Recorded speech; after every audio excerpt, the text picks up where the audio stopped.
जीवन हमें एक मौका देता है, इसलिए जब भी सही कॉलेज चुनने का समय आए तो सिर्फ मंगलायतन यूनिवर्सिटी आपके बेहतरीन भविष्य और सर्वांगीण विकास के लिए।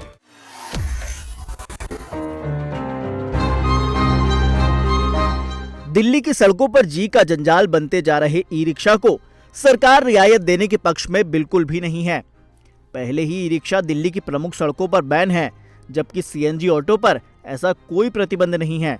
अब दिल्ली सरकार नई ईवी नीति के तहत ई रिक्शा पर प्रतिबंध हटाने नहीं जा रही और न ही ई रिक्शा प्रमुख सड़कों पर चलते दिखाई देंगे।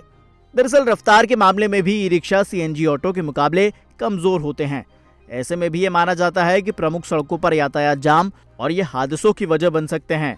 इसी के चलते 236 सड़कों पर ये पहले से बैन है, मगर फिर भी ये इन सभी सड़कों पर दौड़ रहे हैं। ऐसे में ई रिक्शा पर कार्रवाई भी हो रही है और चालान भी लगातार काटे जा रहे हैं, मगर इसके चालक अब भी सुधरने को तैयार नहीं। कई जगह तो छोटे बच्चों के हाथों में भी ई रिक्शा दे दिए गए हैं। मगर सवाल ये कि आखिर दिल्ली सरकार की नई नीति है क्या? दरअसल कहानी ये है कि प्रदूषण रहित सस्ती सवारी के रूप में जो ई रिक्शा अभी लास्ट माइल कनेक्टिविटी का एक बड़ा साधन बन सकता है, अवैध रूप से और नियमों का उल्लंघन कर चलाई जा रही सेवा के कारण इसे लेकर सवाल भी उठ रहे हैं। शायद जानकर आपको हैरानी होगी कि अभी तक दिल्ली सरकार ने इस सेवा के लिए कोई नीति नहीं बनाई है। दिल्ली की नई भाजपा सरकार ई रिक्शा को बेहतर और व्यवस्थित बनाने के लिए काम शुरू करने जा रही है। खबर यह है कि सरकार इस सेवा को लेकर नीति बनाने पर विचार कर रही है। आंकड़ों की बात करें तो दिल्ली में अवैध रूप से चलने वाले ई रिक्शा की गिनती कई लाख है, मगर पंजीकृत ई रिक्शा की संख्या 1.5 लाख के करीब ही है। इनमें से भी 2021 से लेकर अभी तक मात्र 84,415 ई रिक्शा ही पंजीकृत हुए हैं। इसी दौरान अवैध ई रिक्शा की संख्या कई लाख तक पहुंच चुकी है। ये समस्या कितनी बड़ी है, यह आपको अंदाजा इस बात से होगा।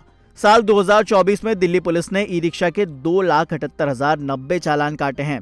इन हालात को देखते हुए सरकार की कोशिश है कि जो लोग ई रिक्शा चला रहे हैं वे परिवहन विभाग में पंजीकरण कराने के बाद ही अपने रिक्शे सड़कों पर उतारें, और जिसके तहत लोगों की सुरक्षा बरकरार रहे और ई रिक्शा चालकों की रोजी रोटी का साधन भी बेहतर हो सके।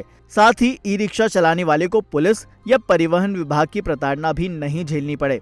दरअसल देश की राजधानी दिल्ली की बात करें तो लास्ट माइल कनेक्टिविटी के लिए साइकिल रिक्शा की जगह अब ई रिक्शा ने ले ली है। कई जगह तो लोगों ने अपनी साइकिल रिक्शा को भी मोटर लगाकर जुगाड़ से ई रिक्शा बना दिया है, मगर ऐसे वाहन सवारियों के लिए सुरक्षा का एक बड़ा खतरा है। इसके पलटने से लेकर दुर्घटनाग्रस्त होने की घटनाएं लगातार सामने आती हैं। दिल्ली सरकार के एक आला अधिकारी ने बताया कि ई रिक्शा एक अच्छी सेवा है और इसे प्रमोट किया जाएगा। उनकी माने तो नई आ रही इलेक्ट्रॉनिक वाहन नीति में इस पर सब्सिडी शुरू होने की भी संभावना है, जो पिछले 1 साल से बंद पड़ी है। हालांकि दिल्ली के परिवहन मंत्री डॉक्टर पंकज सिंह कह चुके हैं कि दिल्ली में अवैध रूप से चलने वाले ई रिक्शा पर कार्रवाई लगातार जारी रहेगी। इस साल भी जनवरी से लेकर मार्च तक 3 महीने में ही 64,852 चालान काट दिए गए हैं। आप दिल्ली की सड़कों पर दौड़ते इन ई रिक्शा को लेकर क्या सोचते हैं, हमें कमेंट में जरूर बताएं।